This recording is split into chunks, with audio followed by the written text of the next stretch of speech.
Sir serial actors Chandu and Pavitra వీళ్ళిద్దరు చనిపోవడం ఎంత సెన్సేషన్ క్రియేట్ చేసిందో మనందరికీ తెలిసింది. మీడియాలో కానివ్వండి, సోషల్ మీడియాలో కానివ్వండి. అయితే దీని పట్ల హీరో నరేష్ గారు మాట్లాడడం జరిగింది సార్.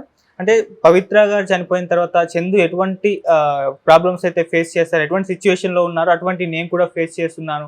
ఒకవేళ ఫ్యామిలీ మెంబర్స్ ఆయనకి తోడుగా ఉండుంటే ఖచ్చితంగా ఆయన బతుకుండేవాడని చెప్పేసి నరేష్ గారు మాట్లాడడం చూస్తున్నాం. అసలు మరి నరేష్ గారు అటువంటి సిచ్యువేషన్ ఫేస్ చేయడానికి కారణాలు ఏంటి, మరి దీనిపైన మీ ఒపీనియన్ సార్ అనే మాటలపైన? అంటే ఇక్కడ వివాహేతర సంబంధాలు పెట్టుకోవడం అన్నది ముందు పొరపాటు. పొరపాటుని ఎందుకన్నారంటే వాళ్ళకి ఏదో బాధ తగులుతుంది కాదు, వాడి జీవితం నాశనం అయిపోతుందని. మొదట్లో ఆనందంగానే ఉంటుంది ఒక వైఫ్తో ఉండడం. ఆ వైఫ్ సరిగా లేదనుకో ఇంకో వైఫ్తో ఉంటాడు. ఈ వైఫ్ సరిగా లేకపోయినట్టయితే మూడో వైఫ్. ఇప్పుడు నరేష్ విషయంలో మూడో వైఫ్ కూడా సరిగ్గా లేకపోయేసరికి ఆదరణ కావాలంటున్నాడు. ఇక్కడ నన్ను అడిగితే నా మీద నరేష్ కోపంగా ఉన్నప్పుడు కూడా నన్ను అడిగితే ముగ్గురు భార్యల్ని మార్చినప్పుడు కాపురం చేయడం, సంసారాన్ని సరిదిద్దుకోవడం మనకి చేతకాక మిగతా ఇంకేదో వస్తుంది, అక్కడి నుంచి మనకి ఏంటంటే స్వారూప్యత వస్తుంది, స్వాతంత్రం లభిస్తుంది అనుకోవడం పొరపాటు. అందులో ఇంత స్వయంకృతాపరాధాలు ఉన్నాయి. ఇక్కడ అలా కాదు. అంటే వీళ్ళ కేసు వేరు, గౌరవంగా చెప్పాను. ఇక్కడ చంద్రకాంత్ మామూలు సాదాసీదా సామాన్యమైన కుటుంబం. సహజంగా ఎవరైనా పైకి వస్తున్నప్పుడు వాళ్ళని లొంగ తీసుకోవడానికి, వాళ్ళ స్వప్రయోజనాల కోసం ఉపయోగించుకోవడం కోసం ఆడవాళ్ళు ముందుకు వస్తారు. ఆడవాళ్ళు ఏదో ఒక గిమ్మికి చేసి వాడిని పడేసే ప్రయత్నం చేస్తారు. ఇక్కడ చంద్రకాంత్ తాలూకు బాధ్యత ఏంటంటే ఇద్దరు పిల్లలు ఉన్నారు, భార్య ఉంది. అక్కడ ఆ భార్యని ఇద్దరు పిల్లల్ని చక్కబెట్టుకోపోయినట్టయితే రెండో భార్య మూడో భార్య ఎవరు మాత్రం చక్కబెట్టుకుంటాడు? అక్కడ సంసారంలో భార్యని మరిచిపోయి ఇంకొకరి వైపు చూస్తున్న భర్త అయినా, భర్తను మర్చిపోయి ఇంకొకరు ఆశ్రయం పొందడానికి ఆరాటపడుతున్న భార్య అయినా వీళ్ళు చేసిన పొరపాటే. ఈ పొరపాటుని ఏమో వదిలేసి అహంకారంతో ఇద్దరు, ఇప్పుడు సపోజ్ భర్త కోపం వచ్చిందనుకో, ఆ భర్త భరించేదే భార్య, సరిదిద్దుకోవాలి. ఆ సరిదిద్దుకోవడం జరగదు, ఈగోలు. ఈరోజు ఈయన ఎంత పిచ్చోడు అయిపోయారంటే ఆ పవిత్ర లేనిదే బ్రతకలేడు. కలిసి యాక్టింగ్ చేస్తున్నారు.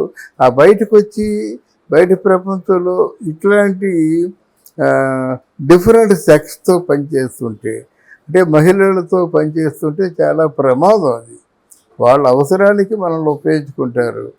అందువల్ల అదే విధంగా కాకుండా వాడు లైమ్ లైట్లోకి వస్తున్నాడు అనేసరికి ఉపయోగించుకుంటారు అన్నమాట. అది ఆలోచించుకోవాలి. పాపం అమాయకంగా నమ్మేశాడు. ఈ పవిత్ర ఏంటంటే ఆవిడ చరిత్ర చూసినట్టయితే ఇద్దరు మగాలు, మొగుడికి విడాకులు ఇచ్చేసింది. ఇదే అక్కడి నుంచి బెంగళూరులో వచ్చి ఇక్కడ సీరియల్ చేస్తుంది. సీరియల్లో మంచి పేరు వస్తుంది. ఇక్కడ చంద్రకాంత్ తాలూకు సహకారం ఆవిడకు ఉంది. దాంతో సహజీవనం చేస్తున్నారు వీళ్ళు. సహజీవనం చేస్తున్నారు అంత మాత్రంలో వీళ్ళు ఇల్లు మర్చిపోయి, ఆ శిల్ప అని ఒక భార్య ఉంది ఆయనకి, ఆవిడ పేరు శిల్ప. అసలు చూడకుండా, పిల్లల్ని చూడకుండా ఆ 24 గంటలు సీరియల్స్, వీళ్ళు వేరే కాపురం పెట్టారు, ఎవరు పవిత్రను చంద్రకాంత్ను. ఈ పరిస్థితుల్లో వాళ్ళు ఆ పవిత్ర కూడా ఆ యాక్సిడెంటు ఏదో అనుమానాస్పదంగా ఉందని అంటున్నారు. ఆ జోలికి మనం వెళ్ళొద్దు. కానీ తర్వాత ఈయన తేరుకోకపోవడం అన్నదే ఆయన తాలూకు బలహీనత. చచ్చిపోయింది కదా, బలంగా ఉంటే ఇప్పుడు అవిటిది అయిపోయిందనుకో, అంగవైకల్యం ఉందనుకో, ఆవిడ గురించి ఆలోచించవచ్చు. షీఈ్ నో వేర్, అది చాప్టర్ ఈజ్ ఓవర్. ఆయన వాడు అదే మనసుతో ఉంటూ అదే ఆలోచనతో ఉంటూ ఆయన కృంగిపోవడం అన్నది ఇంట్లో వాళ్ళు తప్పు. ఇంట్లో వాళ్ళు తెలుసు కదా, అది ప్రాణప్రదమైనటువంటి అమ్మాయి చచ్చిపోయిందని పవిత్ర. కొంచెం ఎక్కడికి వెళ్ళొద్దు, మీ మనసు బాగాలేదు కదా, కొన్నాళ్ళ పాటు ఇంట్లో ఉండండి, ఏదో జరిగింది జరిగిపోయింది, నేను మీకున్నాను అని చెప్పేసి అవకాశం తీసుకుంటే బాగుండేది. అది తీసుకోకపోయేసరికి మామూలుగా అలవాటైన మందే కదా, పవిత్ర ఆయన కలిసి మందు తాగేవాడట. ఈయన కూడా మామూలుగా మందు లేకుండా ఉండలేకపోయేవాడు అనమాట. సహజంగా మందు ఎప్పుడైతే ఎక్కువైందో బుద్ధిని కోల్పోతుంది. ఆ మందు తాగే ముందు ఏ ఆలోచనతో అయితే ఈరోజు ఎలాగైనా చచ్చిపోవాలి, ఈ పీడ విరగడైపోవాలని తనను తాను నిందించుకుంటూ మొదలు పెడతాడు. అక్కడ కొంచెం ఒక్క క్షణం తన ద్వారా పుట్టిన పిల్లల గురించి కానీ, అరే 3 ముళ్ళు వేసినటువంటి భార్య కదా, వెళ్ళిపోయింది, నేను తప్పు చేశాను, కాలు పట్టుకుంటాను, ఆవిడ్ని వేడుకుంటాను, మళ్ళీ జీవితం సాగిద్దాం, ఎందుకంటే నా పిల్లలు ఉండిపోయారు కదా అక్కడ అని ఆలోచించుకుంటే ఉరిపోసుకోడు కదా.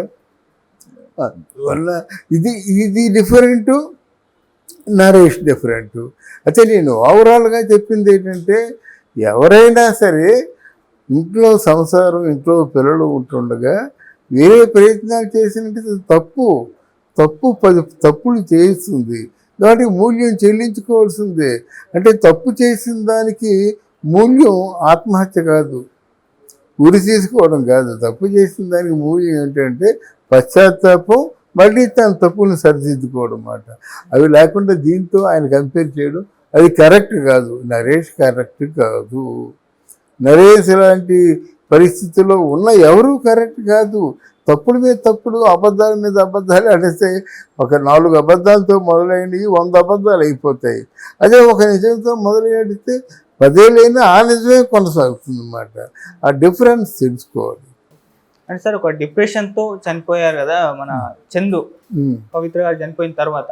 అంటే అటువంటి డిప్రెషన్ పరిస్థితులు నేను ఎదుర్కొన్నాను, ఆ టైంలో ఫ్యామిలీ సపోర్ట్ కావాలి ఎవరికైనా సరే అన్నట్టుగా మాట్లాడారు ఆయన. నేను అదే చెప్తున్నాను కదా, ఇప్పుడు ఆవిడ చనిపోయిన తర్వాత పోనీ జరిగిపోయిందండి, తప్పు జరిగిపోయిందండి, మీ పిల్లల్ని చూడండి, నా ముఖం చూడండి, పిల్లల ముఖం చూడండి, నేను ఇక ముందు మీరు చెప్పినట్టు వింటాననేటువంటి స్వాంతన వచనాలు పలికి ఉంటే ఆయన బ్రతికేవాడేమో.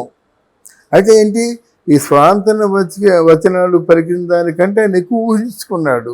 అంటే పవిత్రం లేని జీవితం నాకు వృధా అనుకున్నాడు, ఓ డెసిషన్కి వచ్చాడు. అది అందువల్ల ఈ మన నరేష్ గారు అలాగా అంత డిప్రెషన్కి వెళ్ళిపోడు, డిప్రెషన్కి వెళ్తే అంత తొందరగా కోలుకున్నాడంటే విజ్ఞత ఉన్నవాడే అని అర్థం. ఓకే, అది అంటే జరిగేటువంటి సంఘటన కంటే జీవితం గొప్పదనేటువంటి ఆలోచనల్ని ఆయనకుందని మనం చెప్పుకోవచ్చు.